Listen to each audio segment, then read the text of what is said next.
देखिए, दोनों ही यात्राएं जो हैं वो हिंदू धर्म की यात्राएं हैं, लेकिन एक यात्रा में हिंसा हो जाती है, एक यात्रा में हिंसा नहीं होती है। उसके पीछे कारण है। उस यात्रा में चलने वाले लोग संविधान से प्रेरित हैं, ठीक है, और दूसरी यात्रा में चलने वाले लोग दंगे से प्रेरित हैं। तो दोनों यात्रा में डिफरेंस है, एक कॉन्स्टिट्यूशन में और दूसरा दंगाई में, दोनों में। देश का संविधान जो है वो पहले ही संविधान की लाइन कहती है कि हम भारत के लोग, भारत के लोग में वो किसी जाति, किसी धर्म, किसी रिलीजन को रिप्रेजेंट नहीं करती है। वो कहता है कि हम भारत के लोग।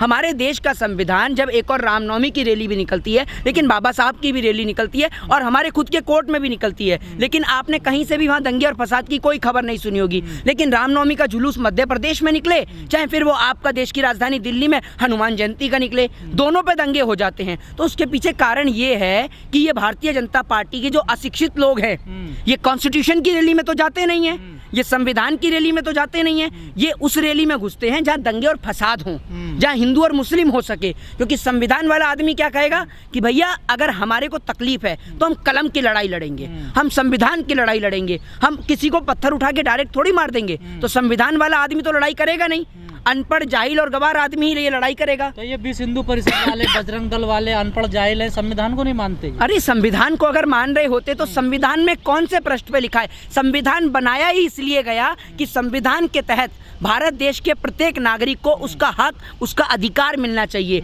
अगर ये लोग पढ़े लिखे लोग होते तो ये लोग रामायण और भगवत गीता के साथ इस देश की जो किताबें हैं उनमें कॉन्स्टिट्यूशन को और संविधान को भी ऐड कराते। संविधान सिर्फ कानून के छात्रों को नहीं पढ़ना चाहिए, संविधान तो इस देश के प्रत्येक व्यक्ति को पढ़ना चाहिए, क्योंकि संविधान एक ऐसी ताकत है, एक ऐसी पावर है, जिसके पास संविधान की नॉलेज होगी वो व्यक्ति जान सकेगा कि मेरे मूलभूत अधिकार क्या हैं, वो अपने अधिकारों के लिए सरकार से लड़ सकेगा। इनकी शोभा यात्रा में आपको बताता रहा हूं, इनकी शोभा यात्रा में हिंसा करने का काम और कराने का काम जो है भारतीय जनता पार्टी के लोग करते हैं।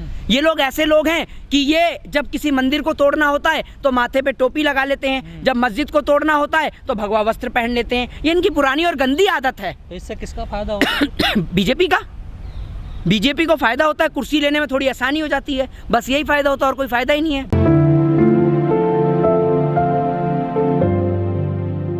देखिए, हम पत्थर नहीं फिकवाते, ना हम हिंसा का कभी समर्थन करते ही नहीं है। मैं आपको बता दूं, पत्थर फेंकते हैं। देखिए, ये जो पत्थर फेंकने, सुन लीजिए, ये पत्थर फेंकने वाले जो लोग हैं ये प्रीपेड लोग होते हैं, पैसे वाले लोग होते हैं। पैसे के लिए 500-500 रुपए में, 100-100 रुपए में बुलाए जाते हैं जो पत्थर फेंकने का काम करते हैं। ये कोई किसी जाति, किसी धर्म, किसी मजहब, किसी संप्रदाय, किसी से इनका कोई मतलब नहीं होता। ये किसी जाति धर्म को नहीं मानते हैं। इनका एक ही धर्म होता है और वो होता है पैसा।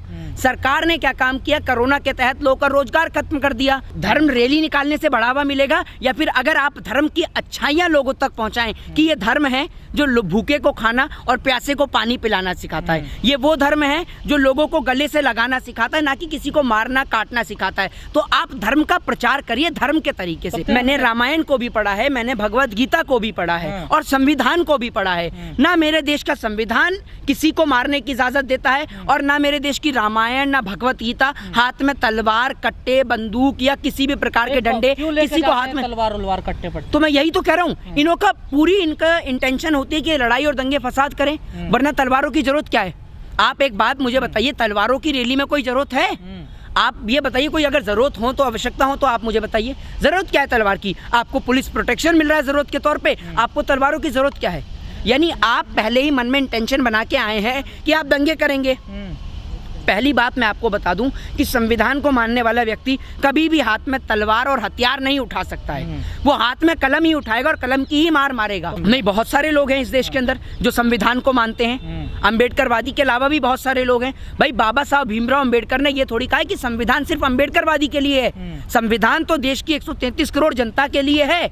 लेकिन कौन कौन व्यक्ति उस देश को, उस संविधान को मानता है? भैया, दिल्ली हो या कहीं भी हो, दिल्ली के अंदर चुनाव अभी आपने देखा कि डिले हैं। लोग तो, बहुत सारे राजनेताओं का ये भी कहना है कि ये जो दंगे कराए गए थे ये इसलिए कराए जा रहे हैं ताकि दिल्ली में चुनाव करा के बीजेपी चुनाव जीत सके। आप देख लीजिए सीधे तौर पर, भारतीय जनता पार्टी किसी की भी सगी नहीं है। आपको लगता है हिंदुओं की सगी है? अगर हिंदुओं की सगी होती तो मंदिर तुलवाती। राजस्थान में मंदिर तुलवा रहे हैं, 34 पार्षद है, 39 पार्षद, मैं आपको बताऊँ 39 या 34 के आसपास पार्षद हैं, जिसमें से सिर्फ एक विधायक जो है वो कांग्रेस का है। बाकी सारे वो जो पार्षद हैं वो सारे के सारे पार्षद जो बीजेपी के हैं। मंदिर टूटने से दुख होना चाहिए, स्कूल टूटने पे दुख होना चाहिए? स्कूल टूटने पे तो फिर मंदिर का जिक्र क्यों हो रहा है? मंदिर और मस्जिद की तो राजनीति में लोगों को उलझा दिया गया है। आपको मैं एक बात बता दूं कि अगर आप किसी व्यक्ति को कहेंगे ना कि भैया अभी तो आप सोच लीजिए, अभी तो आपको सिर्फ यही सुनने को मिला है कि भैया ये कुतुब मीनार के पास में भी मंदिर था और भी जगहों का नाम लिया गया, यहाँ पर भी मंदिर था। ये शुक्र मानिए कि अभी तक इन्होंने ये नहीं कहा कि एम्स की जगह पर भी मंदिर था, वरना ये अस्पताल को तुड़वा के भी मंदिर बनवा दें। ये भी बात मैं आपको बता दूं, भारतीय जनता पार्टी के लोग इन्हों को अस्पताल से, स्कूल से, कॉलेज से, मैं आपको यही तो कह रहा हूँ, यही अंतर और यही डिफरेंस है संविधान को मानने वालों का और ना मानने वालों का। तो जो पढ़ा लिखा व्यक्ति होगा वो स्कूल बनाने की बात करेगा, जो अनपढ़ व्यक्ति होगा वो इस प्रकार के मंदिर और मस्जिद में चर्चा करेगा। और कहा जाता है कि धर्म से देश मजबूत होता है।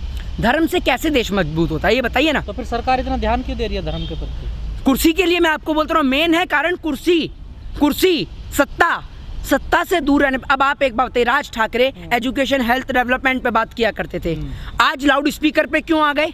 सोचा है कभी आपने? इसलिए आ गए क्योंकि राज ठाकरे को ये दिखा कि उनके करीबी राज्य लगने वाला उत्तर प्रदेश जो है, जहां पर योगी जी आ गए रिटर्न सत्ता में, हिंदू मुस्लिम की राजनीति कर मंदिर और मस्जिद की राजनीति करके, तो उन्होंने सोचा कि भैया क्या पता मैं भी मुंबई की राजनीति में आ जाऊं, इसीलिए उन्होंने लाउड स्पीकर का मुद्दा उठाया। ये दंगाई लोग हैं। अरे आप एक बात बताइए, मैं आपको बताता हूँ, एक उदाहरण के तौर पर एक कार्टूनिस्ट ने कार्टून बनाया था जिसमें एक राम जी का मंदिर था और सामने दंगाई खड़े हुए थे। राम जी उनसे कहते हैं कि आप इधर आइए, इधर मेरा मंदिर है, तो दंगाई कहते हैं नहीं, मुझे इधर आने के नहीं, मुझे उधर जाने के पैसे मिले, यानी मस्जिद पे जाने के पैसे मिले। राम जी का नाम ही क्यों दंगा होता है? राम के नाम पे तो मैं तो ये खुद ही नहीं जानता, राम कोई दंगा तो करते नहीं थे भैया। राम ने तो अपने जीते जी 14 वर्ष का वनवास स्वीकार किया ताकि दंगा ना हो, फसाद ना हो, उनके घर में कलेश ना हो, इसलिए उन्होंने 14 वर्ष वनवास स्वीकार किया। ये राम के नाम पे दंगे फैला रहे हैं, जबकि राम ने तो कभी हिंसा की ही नहीं है। राम ने तो लोगों को गले से लगाना सिखाया है, राम ने तो सबरी के झूठे बेर खाए हैं, राम ने तो लोगों को कभी बांटा ही नहीं है। ये कोई खबर है राम जी को गर्मी लग रही है? मुझे तो ऐसा लग रहा है मोदी जी को नहीं, तत्काल एसी ठीक करवाए। ये इस प्रकार के कोई मुद्दे हैं। यहाँ जनता के पास खाने को रोटी नहीं है और ये कह रहे राम जी को गर्मी लग रही है। अब आपके पास में कोई ऐसी भी टेक्नोलॉजी आ गई है क्या जो राम जी से डायरेक्ट बात कराती है? नहीं, मैंने खबर पढ़ी है, वहाँ के पुजारी बड़े परेशान है। मैं आपको यही बात बता रहा हूँ, खराब हो गई है तो पुजारी के पास पुरुषोत्तम राम को गर्मी लग रही है। अरे तो भैया चाहिए, राम को गर्मी लग रही है, पुजारियों को गर्मी लग रही है। ये बताइए ना, पुजारियों को गर्मी लग रही है, राम को नहीं लग रही है। पुजारी है बिल्कुल, राम को कैसे गर्मी लगेगी? राम तो जब चाहे ठंड और जब चाहे गर्मी कर सकते हैं। जी, ठंड भी लगती है, मैंने सुना है कई देवी देवताओं को, उन्हें भी कंबल पुजारियों को लगती है। अच्छा, राम को या किसी भगवान को नहीं लगती है। जी।